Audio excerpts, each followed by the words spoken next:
Hello my dear students, आज हम करेंगे वर्कशीट नंबर 97 जो कि है दिनांक 29 अक्टूबर 2020 के लिए। और आज की वर्कशीट का सब्जेक्ट है हिंदी, जो कि आपकी पाठ्य पुस्तक रिमझिम पर आधारित है। और ये वाली वर्कशीट है क्लास 5th के बच्चों के लिए।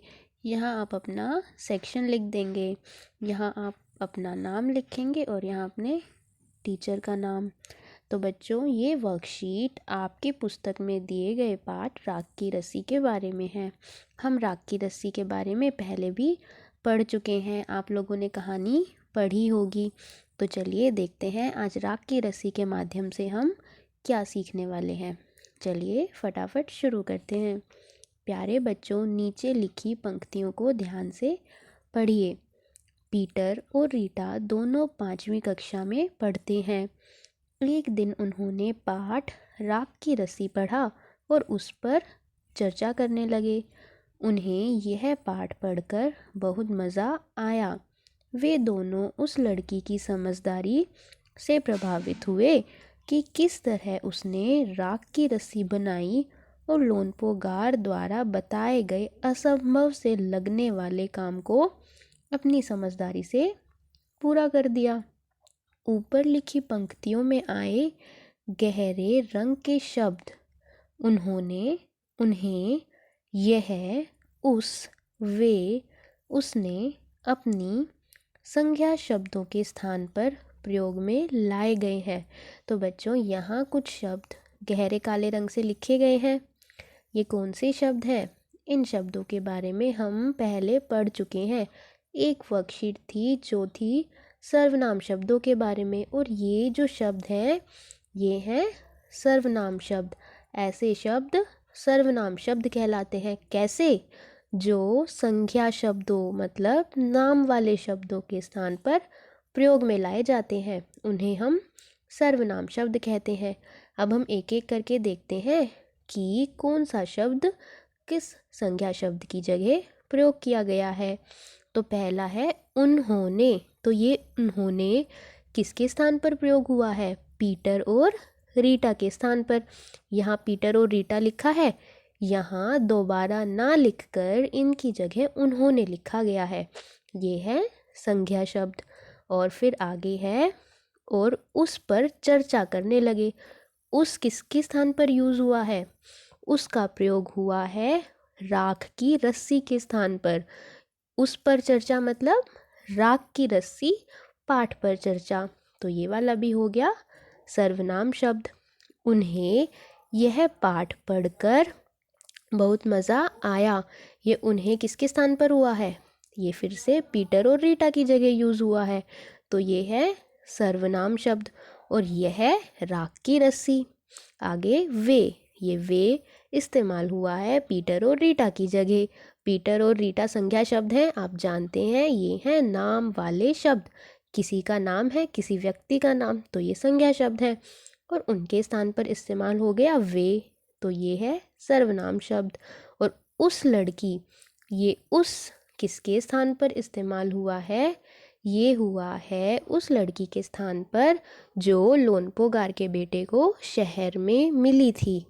अगला है लड़की की समझदारी से प्रभावित हुए कि किस तरह उसने, ये उसने भी इस्तेमाल हुआ है लड़की के स्थान पर। और लास्ट है अपनी समझदारी। किसकी समझदारी? उस लड़की की। तो ये भी है सर्वनाम शब्द। तो बच्चों, अब हमने देखा कि ये सभी सर्वनाम शब्द क्यों हैं? क्योंकि ये किसी न किसी संज्ञा शब्द के स्थान पर प्रयोग हुए हैं। तो हम कह सकते हैं नाम वाले शब्दों, संज्ञा शब्दों के स्थान पर प्रयोग किए जाने वाले शब्द सर्वनाम शब्द कहलाते हैं। तो अब हम जान गए बच्चों, पहले भी हमने सर्वनाम के बारे में अच्छे से पढ़ा था। आप उस वीडियो को फिर से एक बार देखेंगे तो आपको और अच्छे से समझ आएगा। मैं उस वीडियो का लिंक आपके डिस्क्रिप्शन बॉक्स में डाल दूंगी, ठीक है। अब चलते हैं आगे और करते हैं प्रश्न। प्रश्न नंबर 1। पाठ राख की रस्सी में दी गई इन पंक्तियों को ध्यान से पढ़िए और नीचे लिखे प्रश्नों के उत्तर अपनी कॉपी में लिखिए।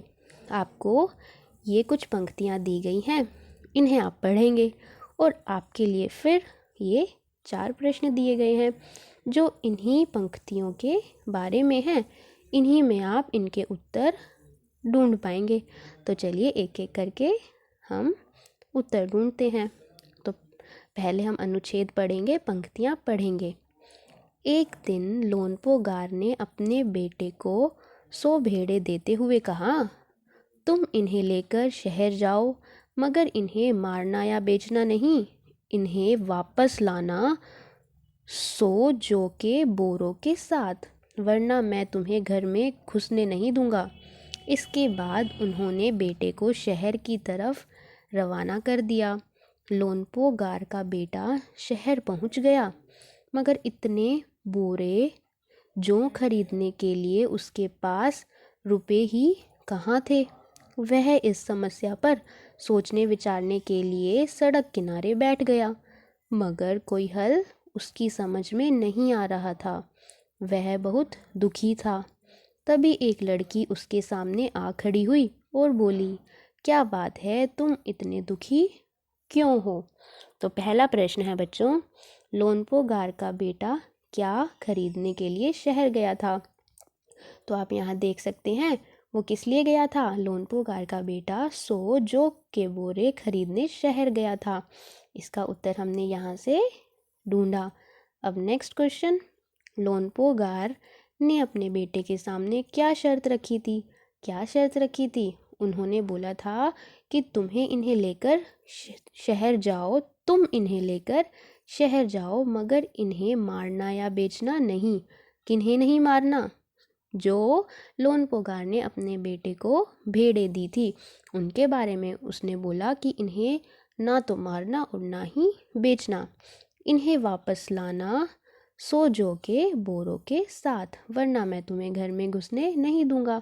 तो यहाँ से हमें उत्तर मिल गया। हम लिख सकते हैं, लोनपो गार ने अपने बेटे के सामने यह शर्त रखी कि 100 भेड़ें शहर लेकर जाओ और वहाँ से 100 जौ के बोरे लेकर आओ, मगर भेड़ों को मारना या बेचना नहीं। तो इसका उत्तर ये लिख देंगे आप। नेक्स्ट, लोनपो गार का बेटा दुखी क्यों था? क्यों था वह दुखी? लोनपो गार का बेटा दुखी था क्योंकि उसके पास 100 जौ के बोरे खरीदने के लिए पैसे नहीं थे। नेक्स्ट, और यह है आपका लास्ट क्वेश्चन, ऊपर लिखी गई पंक्तियों में से लोनपो गार के बेटे के लिए इस्तेमाल हुए किन्हीं 4 सर्वनाम शब्दों को लिखिए। तो आपको यहाँ से सर्वनाम शब्द निकालने हैं, सारे नहीं निकालने, बस वो वाले जो लोनपो गार के बेटे के लिए इस्तेमाल हुए हैं। तो आप ध्यान से पंक्तियों को पढ़ेंगे तो आप पता कर पाएंगे कि तुम, तुम्हें, उसके, वह और उसकी, ये 5 शब्द हैं, आपको लिखने हैं 4। तो आप 5 भी लिख सकते हैं इस तरह से। और बच्चों ये जो येलो कलर से अंडरलाइन किए हैं ये दोबारा आ गए हैं, लेकिन ये भी लोनपो गार के बेटे की जगह इस्तेमाल हुए हैं। वह हम पहले कर चुके और उसके भी यहाँ पर पहले कर दिया और तुम भी यहाँ कर चुके। तो ये 5 हैं जो आप लिख देंगे। आप ध्यान से पंक्तियों को पढ़ेंगे, आपको समझ आएगा कि ये शब्द हैं सर्वनाम शब्द जो कि लोनपो गार के बेटे की जगह इस्तेमाल किए गए हैं। तो बच्चों ये थे 4 प्रश्न। अब चलते हैं आगे। अभिभावकों के लिए सुझाव। बच्चों से बातचीत करते हुए अपने दैनिक जीवन में प्रयोग होने वाले सर्वनाम शब्दों की ओर ध्यान दिलवाइए और इन शब्दों को वाक्य में प्रयोग करने के लिए भी प्रोत्साहित कीजिए। तो बच्चों आप जो अपने रोज़ के जीवन में बातें करते हैं तो आप ज़रूर कोई ना कोई सर्वनाम शब्द इस्तेमाल करते होंगे, तो आपको उन पर ध्यान देना है और कोशिश करनी है उनसे वाक्य भी बनाएं। तो ये थी आपकी आज की वर्कशीट, आप कीजिए और अपने व्हाट्सएप ग्रुप पर सेंड कीजिए। थैंक यू बच्चों, have a nice day and take care.